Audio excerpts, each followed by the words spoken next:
Allô, allô. Système d'oxygène. Arrêtez de respirer 5 minutes. Fermez les yeux 5 minutes. Ne pas écouter. Et les fonctions qui sont basiques. Et l'oxygène, 5 minutes, ça ne marche pas. Allez, Franck. Ah oui, oui. Ouais, je vais essayer ça pour l'instant. Je vous dis pas bonjour, on se connaît déjà. Bon alors, c'est ma première conférence, alors ça va pas être facile, je vais essayer de me débrouiller avec mes petites notes. Je suis fonctionnaire de police depuis 1986, donc j'ai fait mon école de police à l'ENPP, donc sur Paris, avec un déroulement de carrière peut-être un peu particulier par rapport à d'autres qui ont réussi à prendre des grades sur place. Moi, c'était un peu la méthode gendarme. J'ai pris la valise et je me suis déplacé dans plusieurs circonscriptions. Donc j'ai un petit peu, on va dire, une vue objective sur ce métier en me déplaçant. Paris, la Corrèze, l'Ardèche, Tours. J'ai fini à Nice, mais dans des conditions qui sont strictement pas normales. En tant que lanceur d'alerte, évidemment, parce que depuis longtemps je dénonce ce qui est contraire à la loi, contraire à la déontologie, etc. Alors c'est pas sans conséquence parce que on s'attire les foudres des officiers et de la hiérarchie et peut-être même du gouvernement en place sur le moment parce que tout est lié quoi.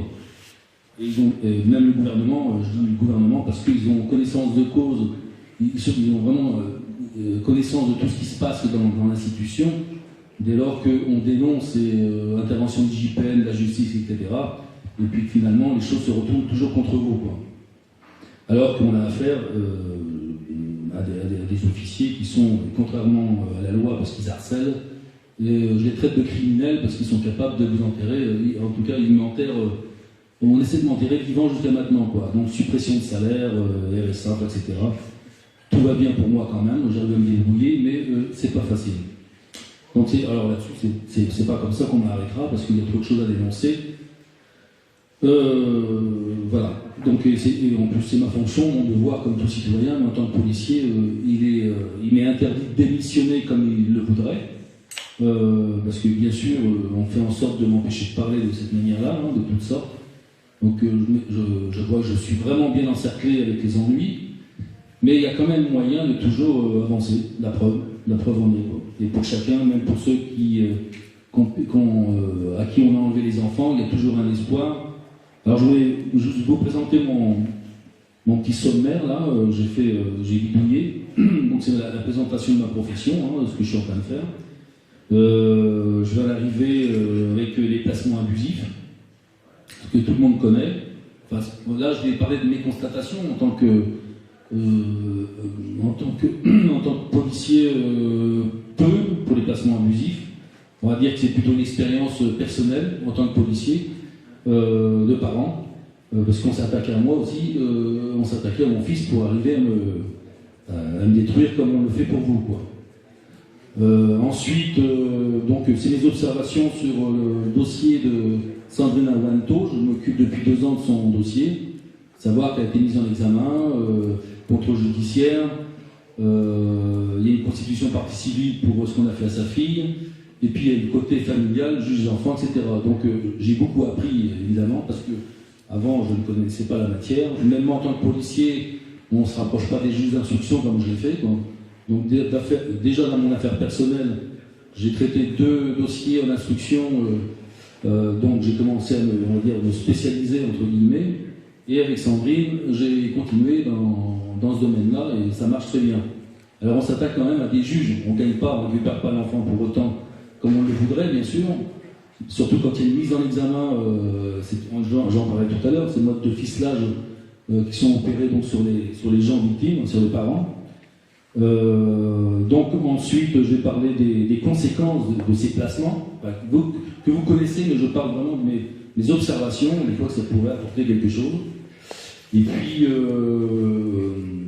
après je vais parler des parents résistants que nous sommes tous et des pièges qui sont à éviter, quoi. Donc comment être un peu plus costaud face à tout ça, quoi. Donc je parlerai de la mise en examen avec son contrôle judiciaire. Alors, il y a des petites choses, des articles à savoir, est-ce qu'on peut faire contre ça aussi, enfin en tout cas avec notre expérience avec Sandrine, comment résister à une mise en examen et surtout au contrôle judiciaire, et la psychiatrie, etc. quoi. Et il y a moyen, on a fait l'expérience. Ensuite, donc j'ai parlé de l'internement sans consentement. Ça fait partie de la vie de Sandrine. Donc j'ai tout épluché récemment. Donc quand on dit ça, j'en ai fait des écrits. Effectivement, c'est plus qu'horrible parce que quand on s'attaque à une personne comme ça aussi longtemps, et on le fait à pas mal de personnes, on est là pour la détruire et finalement la tuer, quoi. Et puis j'en arriverai à des solutions. Hein, c'est pour garder l'espoir de ce qu'on fait. Il y a forcément des solutions, même face à un système. Enfin, c'est ce que je vois. Je suis très étonné de voir qu'il y a certaines clés dont personne ne parle, même certains juristes, les avocats, c'est évident. Je pense que j'en fais une conclusion quand même, c'est qu'on cache tout, quoi. Entre les juges, c'est évident. Les avocats, c'est presque évident. Mais il y a des gens qui se disent juristes ou des groupes qui travaillent dans le bon sens, apparemment. Mais je découvre des choses dans le droit, ou dans le droit civil, où finalement, il y a quand même des choses à faire qu'on ne fait pas, quoi. Alors, les parents en général, s'y appliquent pas, évidemment, parce qu'il faut pouvoir rentrer dans ce juridique. Et voilà, donc j'ai l'impression, alors c'est en toute modestie, bien sûr, j'ai l'impression d'avoir trouvé quelques clés. Et si jamais il n'y a pas de souci, vous me posez des questions ou vous me contredisez si je suis à côté de la plaque. Mais j'ai l'impression, alors c'est que des pistes que j'amène, hein, c'est pas non plus une certitude à 100%, mais quand même je suis étonné de découvrir ces quelques articles qui nous obligent quand même, suite à un jugement, un placement ou ce qu'on veut, d'y réagir immédiatement face au juge. Et ce qui n'est pas fait. Ce que je constate autour de moi. Ce que j'ai pas fait avec Sandrine à l'époque, il y a 1 an. Pourquoi? Parce que je ne connaissais pas non plus. Et alors, on va dire depuis 6 mois, je découvre quelques modes opératoires pour contrer ces fameux jugements qui sont complètement illicites, quoi. J'aborderai, oui, comme tu as dit Christophe, l'histoire des exceptions d'unité, dont j'ai fait l'expérience comme le fait Emmanuel, et qui, pour moi, ne sont pas fructueuses, mais après, on a le code de procédure civile qui parle de ces exceptions d'unité.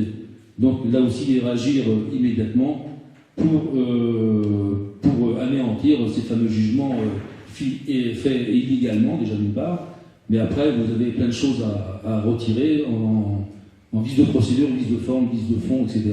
Donc pour vraiment annuler ces jugements. Et il y a un moyen de le faire. Donc, dans tout ça, je pense qu'on passe à côté de certaines choses, c'est presque une certitude pour moi. Alors on ne peut pas non plus aller chercher les instances les plus hautes pour n'ayant pas fait aussi ce qu'il faut faire à la base. Enfin, c'est comme ça que je le vois. Hein. Donc ça c'est personnel, mais je pense qu'il faut d'abord appliquer le droit français. Ça n'empêche pas d'y inclure du droit européen, international, ce qu'on veut. Mais déjà, nous, en tant que citoyens, on est complètement... on est dupé, je crois, dans la méconnaissance, et on passe à côté de certaines, j'appelle ça des clés. Donc ce sera essayé. Entre nous, on peut travailler, etc. quoi. Donc, voilà. Pour finir, j'ai quand même une proposition à faire, dont je parle à certaines personnes depuis 3 jours. C'est des solutions un peu de flics, mais il faudrait monter des équipes simplement pour intervenir physiquement. Et ça, c'est par expérience aussi. Je pense que si on veut faire reculer les juges, avec leur connerie, hein, tout simplement, il faut s'imposer physiquement. Enfin, quand je dis physiquement, je ne parle pas de descendre avec les fourches, c'est pas ça, c'est d'arriver avec des actes légaux et les bonnes personnes, c'est-à-dire un avocat, un huissier, etc., et un flic, et minimum, et montrer ce qu'il faut montrer aux juges en premier lieu, puis voire même intervenir là où il faut pour récupérer les enfants, quoi, ou les empêcher de rentrer. Voilà. Donc moi je pense que j'ai de l'espoir parce que je le sens depuis 6 mois, je me dis qu'il y a moyen, dans ma position, je vois la réaction aussi de certains juges dans l'histoire de Sandrine à Clermont-Ferrand, je pense qu'il y a moyen, je suis tout seul jusqu'à maintenant, avec quelques personnes groupes juridiques, groupes intervenants avec des acteurs comme un avocat, un huissier, c'est de pouvoir faire quelque chose. Ou tout au moins essayer. Voilà. Si on n'essaye pas, on peut parler longtemps, comme on le fait. On parle beaucoup sur les réseaux sociaux. Là pour moi, d'ailleurs je vous remercie tous d'ailleurs de m'inclure dans votre groupe parce que je suis un flic quand même. Donc, et oui, donc, et puis le caribou, je vois plus, mais je le remercie infiniment de m'avoir capté aussi. Parce que je pense que j'ai peut-être une position qui peut rapporter. Mon fils, il a vécu l'enfer aussi, et moi avec, mais il a plus de 18 ans, donc je m'occupe des autres, comme je peux. Déjà, Sandrine, c'est un gros morceau. Mais si je peux apporter autre chose entre nous, et même d'intervenir, comme je viens de vous le dire, alors là, ce serait super, quoi. Voilà. Voilà. Donc je reviens à la première page. Et j'ai presque tout dit, en fait.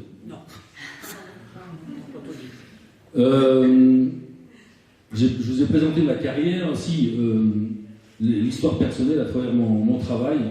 C'est confondu, l'histoire familiale en tant que flic et puis bien d'autres personnes évidemment. On essaie de détruire quand on veut vous atteindre. Alors lanceur d'alerte probablement déjà à cette époque-là. On est en 2009, je suis arrivé en Ardèche. Et c'est surtout qu'on a voulu me faire rentrer dans une fameuse franc-maçonnerie, que j'ai refusé tout de suite, mais spontanément. Il dit qu'il a refusé, mais c'est pas vrai. Hein. Non, j'ai vraiment écarté du revers de ma main, j'ai dit, laisse-moi ça tranquille, je n'ai pas besoin dans ma vie, quoi, et c'est évident. Et on m'a dit, en réponse spontanée également, que je ne me ferai jamais d'amis en Ardèche. Bon, mais tout ça, j'avais oublié sur le moment. Et puis, il m'arrivait plein de situations curieuses, ça venait du harcèlement. Mais le temps que je comprenne, il faut 2-3 ans, quoi. Mais dans le harcèlement, de genre, là, j'ai compris aussi que dans ces années où on vous harcèle vraiment, et qu'on finit par s'attaquer à votre enfant, bon, il y avait 8 ans et demi, on peut parler de complot, si vous voulez, enfin, de mise en scène pour arriver à salir mon fils comme ils l'ont fait, et forcément de l'atteindre, et même en perdre la garde éventuellement, etc., ou me faire partir, quoi. Donc on s'attaque à votre famille, je pense qu'il y en a qui le vivent, qui l'ont vécu, c'est que quand on cible quelqu'un, c'est aussi en premier lieu s'attaquer à vos enfants, à votre famille d'abord, en général votre femme ou le contraire, mais on s'attaque à vos enfants, quoi. Et jusqu'au point de vouloir les placer. C'était mon cas. La chose a approché, j'ai pas compris, mais heureusement, l'avocat qui m'a quand même escroqué a poussé un coup de gueule. Donc j'ai échappé belle. La suite, je ne peux pas la deviner, je ne sais pas comment j'aurais pu réagir face à ça. Mais on est vraiment dans cette Ardèche, et il y a d'autres coins de France qui sont sûrement pareils. Maintenant, même mieux, je pense que c'est vraiment généralisé ce que j'ai connu en Ardèche. Là, on est dans les années 2009 à 2015. Et d'ailleurs, j'ai fait des observations au juge d'instruction parce que j'ai amorcé, moi, à partir de fin 2014, un harcèlement de mon boulot, dénonciation calomnieuse contre la directrice d'école, donc qui était contre mon fils et contre moi, bien sûr, avec un signalement, etc. Et puis, il y a vraiment une collusion, moi j'appelle ça une mafia départementale. Enfin, je l'ai dénoncé au juge d'instruction. Donc on a vraiment une entraide, enfin, tout est programmé. C'est comme maintenant, ce qu'on peut voir, c'est que ça part de moi dans la police, donc déjà harcelé, et les services sociaux approchent, l'éducation nationale, les services sociaux, et puis la justice. Donc la justice qui a des choses à se reprocher aussi à ce moment-là, un procureur en personne, qui après mes conclusions, après ma plainte, j'ai fait un complément de plainte, peut-être coïncidence, enfin ce procureur, un mois après, était parti aux Antilles. Voilà. Donc, et ça se passe souvent comme ça d'ailleurs quand vous dénoncez aussi dans la police que en justice ou dans les services publics, ils effacent les traces, quoi. Celui qui est mis en cause, alors ça sert de dire la vérité, la preuve, c'est qu'on les déplace comme les juges, quoi. Donc ils partent. Alors, je vois l'exemple pour Sandrine, pareil, il y a 2 juges d'instruction qui ont été déplacés. Il y a eu des actions faites un peu plus dur de notre part, une inscription de faux huissier qui a déposé une sommation interpellative sur le bureau d'un juge des enfants à Clermont-Ferrand. Donc ça ébranle quand même le système, donc tout seul, voilà. Donc je pense que si on se réunit vraiment, c'est là qu'il faut garder de l'espoir, on va retrouver les enfants. C'est comme ça que je pense vraiment agir par cette force-là, quoi, avant tout. Alors oui, je parlais, je regarde mon programme, la collusion entre des institutions contre les parents, c'est évident. On a toutes les administrations qui sont en parfaite cohésion pour abattre les parents.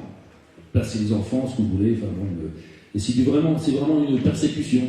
Parce que là, on est toujours dans le droit, discuter entre nous, avec eux, et on est dans la persécution, tout simplement, quoi. Ça n'existe pas en droit, quoi. On ne peut pas tricoter là-dessus, on devrait normalement, humainement et sauvagement, réagir autrement, quoi. Alors on ne le fait pas, on est quand même civilisé, mais on ne peut pas enlever les enfants comme ils le font, quoi. Il faut que ça s'arrête. Les placements abusifs, voilà, j'y arrive. Donc, il y a on reçoit des ordonnances sous jugement, des jugements en faux. Alors, vous le connaissez, tout ça, c'est les absences du contradictoire, les délégations de l'autorité judiciaire à l'ASE. Tout ce que je vous dis, c'est interdit, bien sûr, dans le code de procédure civile. Hein, alors, les codes, c'est de 82 à 96, je crois, et plus. Donc, on est dans le code de procédure civile, où, en fait, c'est des violations de droit, tout simplement, quoi. L'absence de certaines conformités dans les jugements, hein, on les voit tout de suite, hein, pas de signature, pas d'avis parquet, pas de... alors je vais en venir après, il manque quelque chose que vous allez peut-être découvrir, j'ai découvert il n'y a pas longtemps. Donc ça c'est important. Sinon, et aussi l'ASE, dans ces placements abusifs, on sent vraiment, on constate qu'on veut avoir un contrôle absolu sur l'éducation de vos propres enfants, quoi. Et ça ne peut pas le faire, évidemment, quoi. C'est insupportable, bien évidemment. Ça veut dire que nous, en tant que parents, on ne devient plus rien du tout, quoi. Voilà. Les conséquences de ces placements, en général, il y a peut-être des plus favorisés, il y en a d'autres moins, je ne sais pas. Mais en tout cas, là aussi, des constats, c'est qu'on se retrouve avec des visites médiatisées, avec des visites au compte-gouttes. C'est complètement insupportable. 1 heure par mois, c'est comme s'il n'y avait rien, presque. Ou 2 heures, allez, je suis gentil, c'était 2 heures pour s'enlever au début. Ils ont réduit, on ne sait pas pourquoi, à 1 heure. Ça fait plaisir. Donc, c'est pas admissible, évidemment, quoi. Là-dessus, ça mérite une révolution aussi, quoi. Alors, le constat, c'est qu'on va vers des coupures de liens que des parents connaissent. Hein, c'est pas des coupures, quand je dis des coupures de liens, c'est par sanction, moindre prétexte, une vidéo, on sanctionne, un juge des enfants sanctionne donc le parent, et on coupe les liens. Quand je dis qu'on coupe les liens, c'est qu'on coupe toute correspondance, toute communication, c'est-à-dire que déjà c'était au compte-gouttes pour les visites médiatisées, mais on se retrouve avec plus rien, plus de contact, c'est-à-dire que l'enfant a disparu, tout simplement.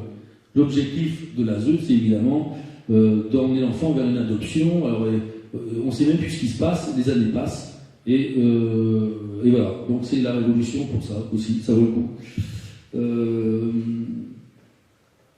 Voilà. Donc, alors on va savoir quand même que on a un principe, c'est du lien parental. Le lien parental est inaliénable.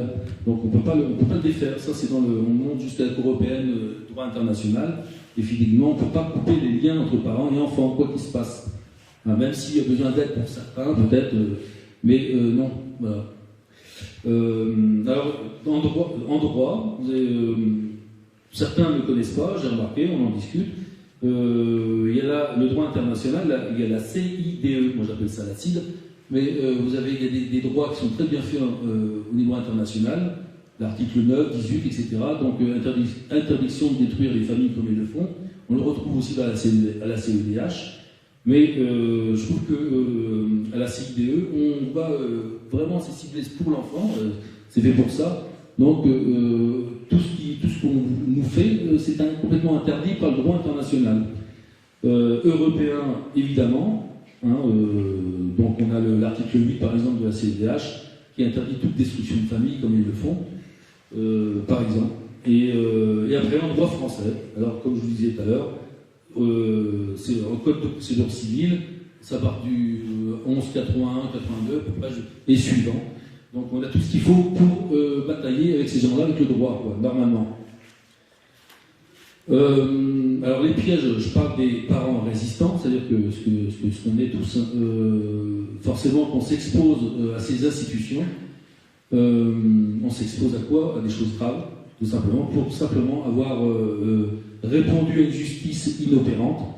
Donc diffuser des vidéos, d'avoir fait un rassemblement, d'avoir manifesté, ça c'est beaucoup dire parce que j'ai pas vu de manifestation pour les enfants, mais n'empêche que ça gêne. Alors, les pièges, j'ai mis ça, ouais, éviter les pièges, les condamnations, évidemment, parce que quand on s'expose, et de droit presque d'aller dire ce qu'on a à dire, parce que votre enfant, il faut absolument déjà le voir, et puis peut-être l'emmener chez un spécialiste, et puis qu'il vous retourne la situation contre vous en créant une infraction pénale qui n'existe pas à la base, il faut absolument, c'est ce qu'a fait Sandrine, elle a filmé. Et donc, avec des conclusions, donc elle est partie avec sa mère en 2021, donc en correctionnel, en plus du reste, en plus de la coupure des liens, alors ça fait triple peine, on va dire, s'est retrouvée en correctionnel à Clermont-Ferrand pour des violences en réunion. Donc, ce qui n'a pas marché, j'ai fait des conclusions là-dessus, par-dessus une vidéo, et elle s'en est bien sortie, et sa mère pareil, quoi. Ce qui veut dire qu'on peut faire des choses, des actions, mais il faut absolument se protéger. Enregistrer, se filmer, et il y a s'exposer, oui, mais il faut le faire vraiment intelligemment pour ne pas se faire piéger, parce qu'ils attendent que ça pour vous enfermer, quoi. Ou vous faire condamner avec du sursis, mais on sait très bien que le sursis, il peut y avoir une deuxième condamnation, ils finiront par vous enfermer, quoi. Éviter toute commune. Alors ça, c'est du vécu aussi, parce que dans les services sociaux, en 2013, je les ai vus arriver là, au milieu de mes vacances avec mon petit, je partais, et les services sociaux m'écrivaient. Alors c'est vrai que les services sociaux, on voit les textes en première page, ils sont là pour nous aider. Ils sont là pour nous aider. Sauf que, franchement, moi, flic, au milieu d'une bourgade de 13 000 habitants, on était 50 flics ou 60, là, franchement, j'ai passé un très mauvais été, quoi, parce que j'ai senti ce qui m'arrivait. Par la suite, j'ai vu, mais les services sociaux arrivent, ils arrivaient, c'était au milieu des vacances, alors moi j'ai donné un coup de fil pour dire je ne peux pas vous recevoir, je pars en vacances, donc on verra au mois d'octobre. Mais sympa, quoi. J'ai dit que je ne comprenais pas pourquoi ces services sociaux m'approchaient, et voilà. Sauf que après dans mon profil, on m'a bien profilé, oui, avec ce qu'il faut, pour faire valoir comme quoi j'étais dangereux, etc. Et puis ce jour-là, pour dire surtout que j'avais gueulé au téléphone, etc. Enfin bon, bref. Donc tout ça, c'est des mensonges. Et pour tout le monde, il faut éviter de parler, de répondre au téléphone. Ça s'est répété pour moi en 2019, parce que j'ai eu 3 vagues comme ça contre moi et mon fils, et à Nice aussi, puis après même à Poitiers, où je me suis réfugié chez moi pour finalement recommencer la même, sauf que la 3e fois, j'ai dit je ne réagirai à plus rien du tout. Donc pas d'expertise psychiatrique, pas d'investigation judiciaire à partir de la maison, et plus rien. Et voilà.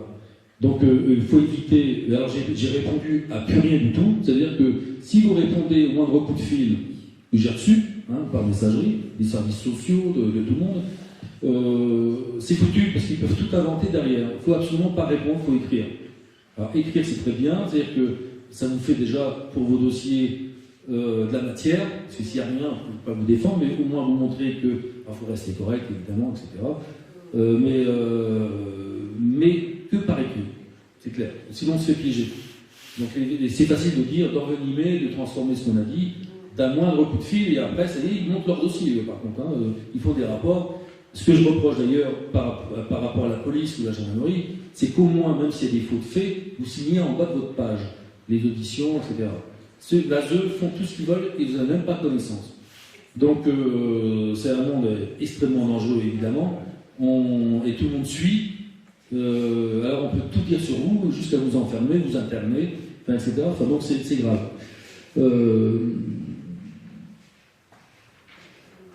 Alors voilà, donc je vais aborder, parce que ça c'est les pièges un peu qu'on subit, quoi. Donc en fait c'est tout simple, on reçoit des pressions par rapport à vos enfants, on vous attaque. Alors, moi j'estime qu'on m'a attaqué, c'est pour juste utiliser la justice comme pour m'attaquer tout simplement, c'est-à-dire m'enlever mon gamin, comme beaucoup. Après, ils vont tout utiliser d'ailleurs, ils vont dès qu'il y a une séparation, dès qu'il y a le moindre problème, vous voyez bien, on place vos enfants pour la religion, pour tous les prétextes, quoi. Moi, c'était vraiment ciblé, je crois, par rapport à ma fonction. J'étais déjà harcelé, je sais des choses aussi qui datent, donc je suis quand même un témoin de choses graves dans ma fonction, au ministère de l'Intérieur, des choses d'État même, donc je pense que j'ai toujours été sur surveillance quand même pour pas que je dénonce certaines choses qui pourraient éclater en France, dont je suis témoin déjà en 2002, et ça suit, enfin, il y a quand même des choses qui m'arrivent tout le long du chemin. Donc je suis quand même un homme à abattre, parce que je peux parler à tout moment, quoi. Et je parle quand même, j'ai monté un site, 2020, où j'ai dénoncé pas mal de choses côté flic, et aussi pour Sandrine, dont j'ai connu il y a 2 ans. Donc il y a toute la procédure de Sandrine qui est exposée. Alors la mise en examen, bon moyen pour essayer de vous ficelage, muselage, voilà. Donc on veut vous faire taire, par tout moyen, ça c'est le but pour chacun. Parce que dès lors qu'on veut récupérer vos enfants, alors peut-être c'est une histoire de finances, dans la zone, j'ai pas trop étudié tout ça, mais après il faut vous faire taire. Donc c'est ce qu'ils essaient de faire, quoi. Alors en premier lieu, dans une mise en examen, comme pour Sandrine, parce qu'elle a bougé, elle a fait des vidéos, d'autres sont plus résignés, on va dire, plus ou moins, donc il faut absolument faire taire le parent. Alors, avec une mise en examen que j'ai démontré, moi, avec ce qui a été fait avant cette mise en examen, dans une requête en nullité qui est dans la procédure d'instruction, on y voit clairement de ce qu'on peut lui faire en faux avant même sa garde à vue. La garde à vue elle-même, j'en parle, elle est faite en faux, et c'est très grave. C'est une détention arbitraire, et je vais vous montrer aussi une détention arbitraire qui est encore plus grave, après là. Donc tout est fait en faux, mais là justement en violation complète des droits humains, des droits de la Convention européenne des droits de l'homme, du droit international, c'est-à-dire que tout le monde s'en fout de ce qui se passe au-dessus. Donc c'est difficile aussi d'informer là-haut parce qu'il n'y a pas de retour. On a quand même des gens qui sont enfermés illégalement et ils y restent. Voilà. Ils y restent 1 mois, internés par exemple, ou cette mise en examen qui aurait dû sauter, évidemment, avec une demande de clôture s'il n'a pas été fait, au bout de 2 ans. Enfin, tout est permis de la part de ces juges aussi, quoi. Alors, le contrôle judiciaire au cours de cette mise en examen, c'est pareil. C'est un moyen de ficelage, de vous obliger, de vous soumettre, d'humiliation, parce qu'on vous demande aussi, parallèlement à la signature chez les gendarmes ou en poste de police tous les 15 jours, il y a aussi, il faut absolument aller, là, pour Sandrine, c'était la ZAVEP, alors ça dépend peut-être des villes, la ZAVEP, ça dépend de la justice, et là, vous venez vous réinsérer socialement. C'est-à-dire qu'ils nous prennent vraiment pour ils nous mettent plus bactères, c'est-à-dire qu'on est des pauvres gens par rapport à d'autres qui sont bien plus intelligents apparemment, ou avec moins de soucis. C'est-à-dire que nous, on nous crée des soucis, mais on veut faire admettre qu'on a des cerveaux de pauvres gens, quoi. Voilà.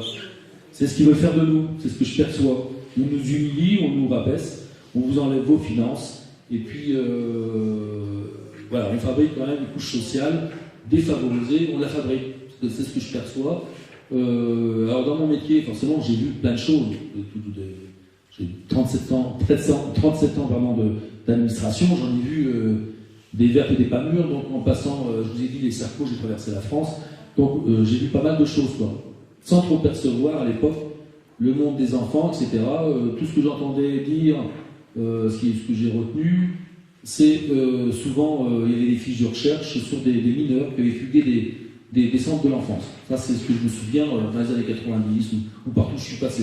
Donc, avec le recul maintenant, parce que vous voyez, en tant que policier, nous aussi, on ne comprend pas tout, quoi, parce que j'étais pas à la brigade de mineurs déjà, je m'occupais d'autres choses, mais c'était mon boulot aussi, si je trouvais le mineur, c'est de le ramener. Mais je n'avais pas cette réflexion de me dire, il y a un souci avec la ZE, tout ça, mais si je me le dis maintenant, rétroactivement, c'est que ces centres ne tenaient pas la route. Comment voulez-vous mettre à l'abri des jeunes pour mieux les éduquer, soi-disant, ou si vous voulez, ou les mettre en sécurité, puisqu'ils fuguaient tous les soirs. Et ça tombait tous les soirs. L'éducateur arrivait, oui, et il y avait une banalisation, je sais où j'étais, à Tours peut-être, où en fait, oui, encore un qui a essayé de sauver, mais il n'y avait rien d'alarmant. Voilà, c'est ce que je me rappelle, c'est tout. Voilà. Donc c'est quand même grave dans notre société, quoi. Et pour nos enfants, bien sûr. Oui,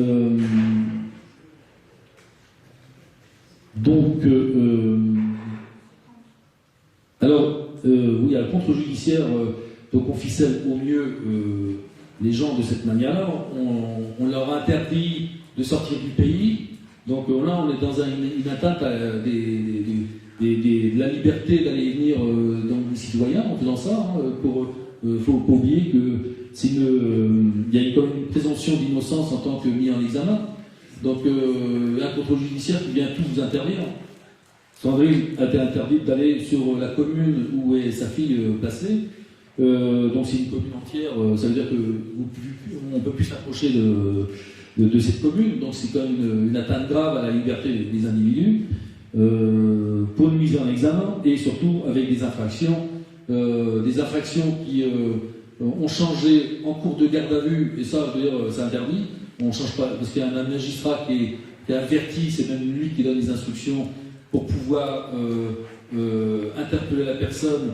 Donc déjà, il y a une notification des droits qui est en cours de garde à vue, ont changé des infractions qui se sont même aggravées, en mettant 3 d'ailleurs, au lieu de 2, et puis bien plus grave. Donc là, il y a quand même un truc qui déconne chez les gendarmes.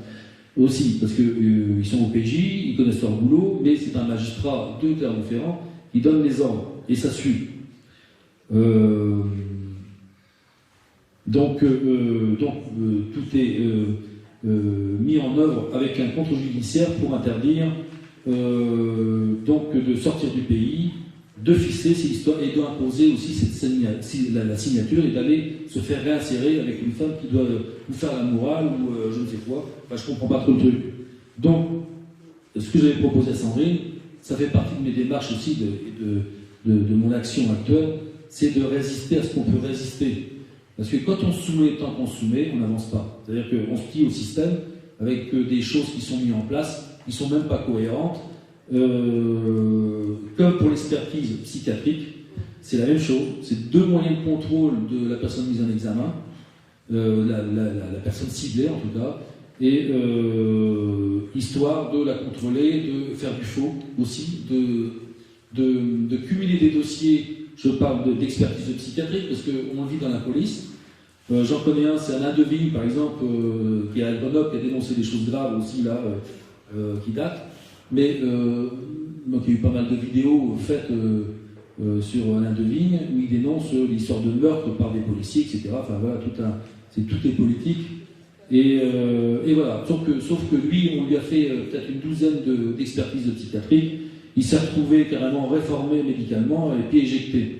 Alors moi, on a voulu me le faire une fois en 2013, un coup de gueule dans un bureau parce que franchement, je suis un homme, je ne suis pas une machine. À force de me harceler, j'ai poussé un coup de gueule après mes officiers. Et puis, direction, donc, alors là, c'est désarmement. Alors, je suis gradé, peu importe, mais en même temps, c'est une humiliation.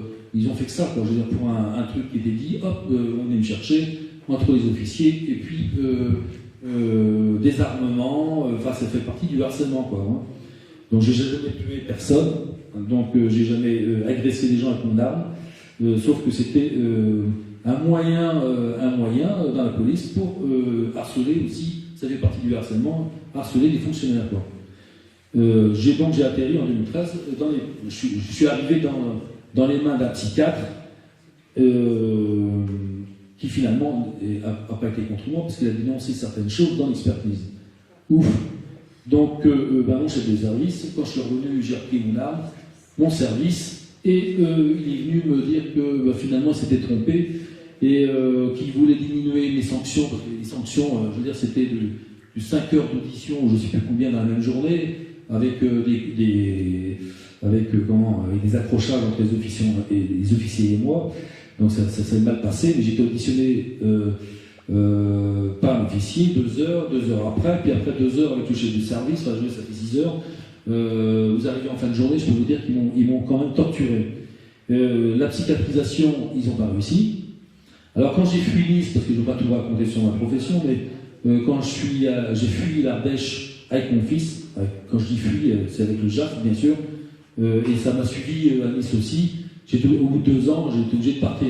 Alors là, j'ai pris le camion de déménagement, j'ai fui, je suis parti à Poitiers, chez moi. Et voilà, donc j'ai quand même fait une expertise de psychiatrie. Je m'y suis soumis parce que j'ai dit bon, je suis gentil. Et alors que je m'étais dit, plus jamais, à l'époque déjà. Parce que j'ai compris le piège. Et si je vous parle de moi là-dessus, c'est que c'est pour tout le monde. En tant que parents, c'est ce qu'ils font, ils font la même chose pour tout le monde. Et on cumule les dossiers de cette manière-là. Alors tout ce qui est fait par l'ASE, évidemment, on ne le voit pas, mais ils cumulent des dossiers avec des profils complètement salis, quoi. Ça, c'est évident, pour arriver à faire ce qu'ils veulent de vos enfants. Pour en venir à Poitiers, en 2018, j'ai fait cette expertise que j'ai jamais pu récupérer, recommander, etc. Et que j'ai récupéré au moins, par un commissaire divisionnaire du ministère de l'Intérieur à Paris. Alors c'est pour dire que tout le monde n'est pas pourri, mais je pense qu'il y a des forces internes qui s'opposent.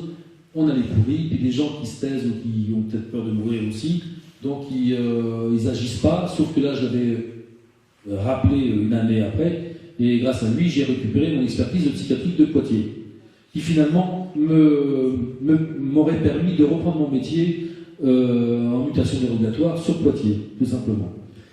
Alors qu'on m'a caché pendant 3h30 quelque chose que, voilà, on ne veut pas que je reprenne mon travail.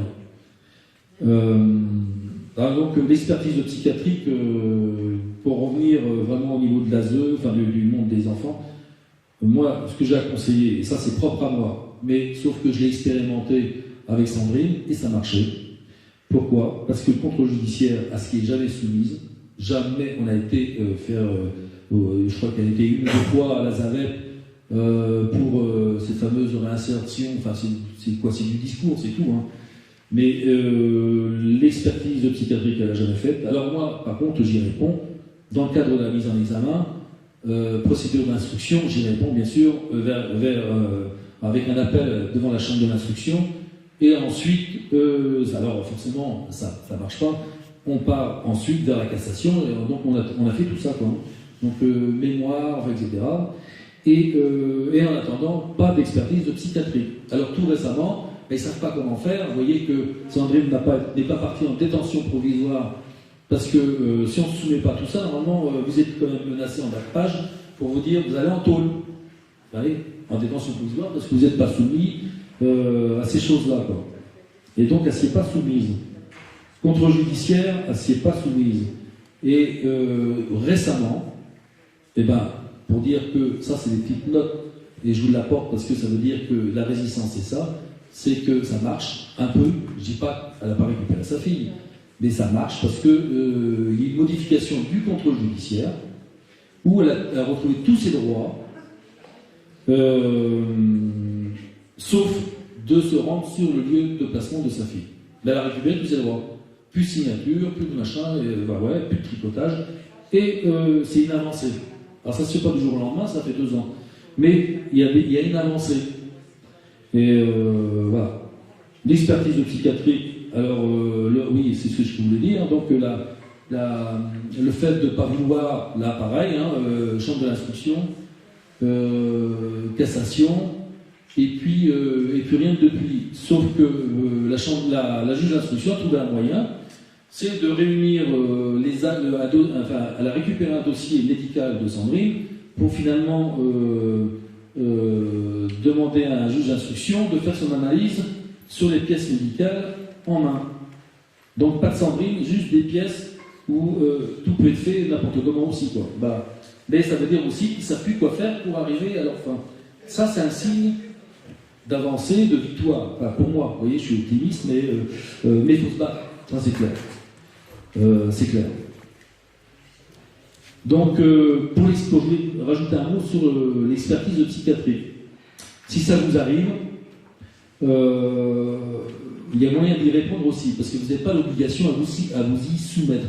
Alors ça, c'est ma propre analyse, attention, parce que je pense avoir raison, mais toujours à 95%, parce que peut-être qu'il y a un autre article que je n'ai pas vu, etc. Mais j'en ai fait l'expérience, et avec des recherches, bien sûr.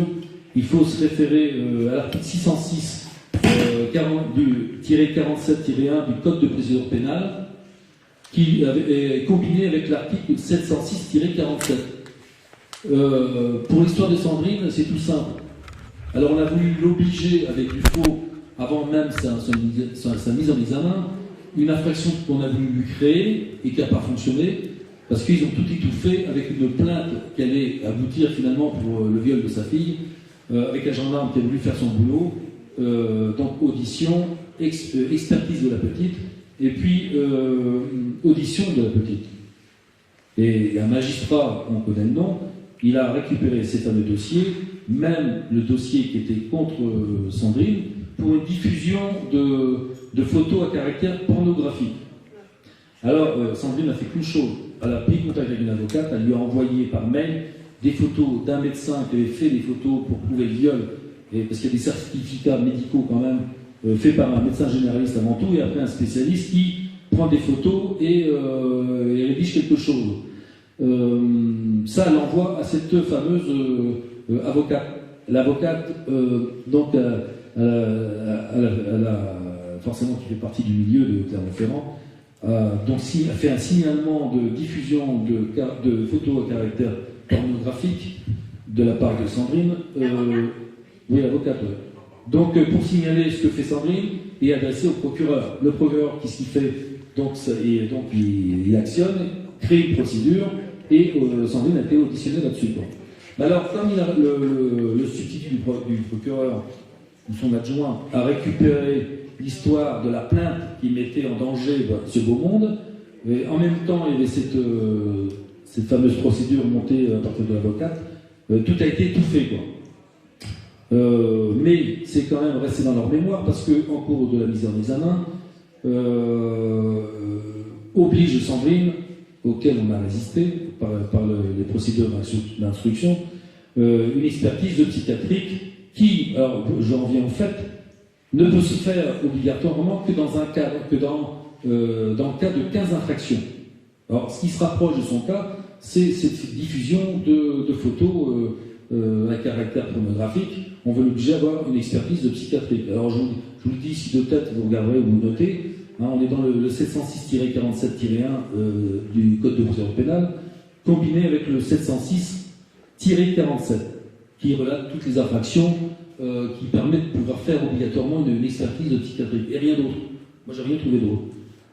Alors, là, concernant, c'est la linéa 11. Vous voyez, ben voilà, je voulais au moins vous signaler. Chacun fait ce qu'il veut, mais c'est intéressant à savoir quand même. Parce qu'on se fait piéger, on est complètement, je vous dis, on est quand même ignorant face à tout ça. On nous cache tout de toute façon. Et ce sera à nous aussi d'aller chercher les infos, quoi, comme on le fait, petit à petit, quoi. Mais c'est pas évident, quoi. Tout ça, je ne savais pas. C'est vrai que c'est beaucoup de recherche, beaucoup de travail. Et